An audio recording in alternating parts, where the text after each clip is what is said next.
السلام علیکم ناظرین، حافظ سٹوریز میں خوش آمدید۔ ویڈیو شروع کرنے سے پہلے ہماری ایک ریکویسٹ ہے کہ ہمارے چینل کو ضرور سبسکرائب کر دیجیے، شکریہ۔ لڑکیوں کے اسکول میں آنے والی نئی ٹیچر انتہائی خوبصورت اور تعلیمی طور پر بھی بہت مضبوط تھی، لیکن اس نے ابھی تک شادی نہیں کی تھی۔ تمام لڑکیاں اس کے ارد گرد جمع ہو گئیں اور مذاق کرنے لگیں کہ میڈم آپ نے ابھی تک شادی کیوں نہیں کی؟ میڈم نے داستان کچھ یوں شروع کی۔ ایک عورت کی 5 بیٹیاں تھیں۔ شوہر نے اس کو دھمکی دی کہ اگر اس بار بھی بیٹی ہوئی تو اس کی بیٹی کو باہر کسی سڑک یا چوک پر پھینک آؤں گا۔ خدا کی مرضی، وہی جانے کہ 6ٹھی بار بھی بیٹی ہی پیدا ہوئی، اور شوہر نے بیٹی کو اٹھایا اور رات کے اندھیرے میں شہر کے بیچوں بیچ چوک پر رکھ آیا۔ ماں پوری رات اس ننھی سی جان کے لیے دعا کرتی رہی اور بیٹی کو خدا کے سپرد کر دیا۔ دوسرے دن صبح والد جب چوک سے گزرا تو دیکھا کہ کوئی بچی کو نہیں لے گیا ہے۔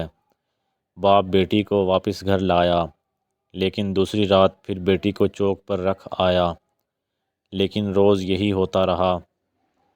ہر بار والد باہر رکھ آتا اور جب کوئی لے کر نہیں جاتا تو مجبوراً واپس اٹھا لاتا، یہاں تک کہ اس کا باپ تھکا ہوا اور خدا کی مرضی پر راضی ہو گیا۔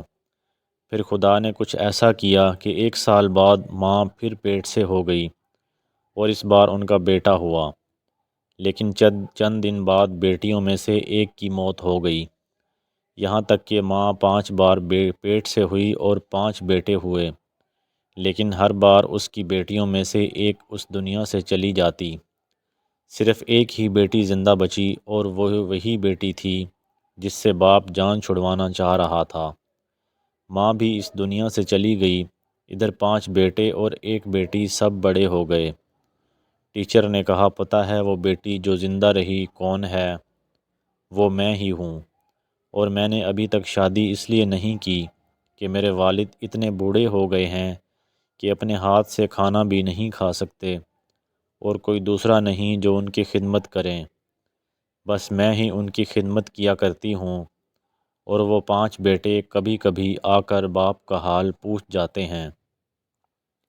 والد ہمیشہ شرمندگی کے ساتھ رو رو کر مجھ سے کہا کرتے ہیں، میری پیاری بیٹی، جو کچھ میں نے بچپن میں تیرے ساتھ کیا اس کے لیے مجھے معاف کرنا۔ میں نے کہیں بیٹی کی باپ سے محبت کے بارے میں ایک پیارا سا قصہ پڑھا تھا کہ ایک باپ بیٹے کے ساتھ فٹ بال کھیل رہا تھا اور بیٹے کا حوصلہ بڑھانے کے لیے جان بوجھ کر ہار رہا تھا۔ دور بیٹھی بیٹی باپ کی شکست برداشت نہ کر سکی اور باپ کے ساتھ لپٹ کر روتے ہوئے بولی، بابا آپ میرے ساتھ کھیلیں تاکہ میں آپ کی جیت کے لیے ہار سکوں۔ سچ ہی کہا جاتا ہے کہ بیٹی باپ کے لیے رحمت ہوتی ہے۔ ناظرین، یہ تھی آج کی ہماری ویڈیو۔ اگر آپ کو ہماری ویڈیو پسند آئی ہو تو ہمارے چینل حافظ سٹوریز کو ضرور سبسکرائب کریں اور گھنٹی کے بٹن کو پریس کریں تاکہ ہماری نئے آنے والی ہر ویڈیو کا نوٹیفیکیشن آپ کو بروقت آپ کی اسکرین پر آتا رہے۔ جزاک اللہ۔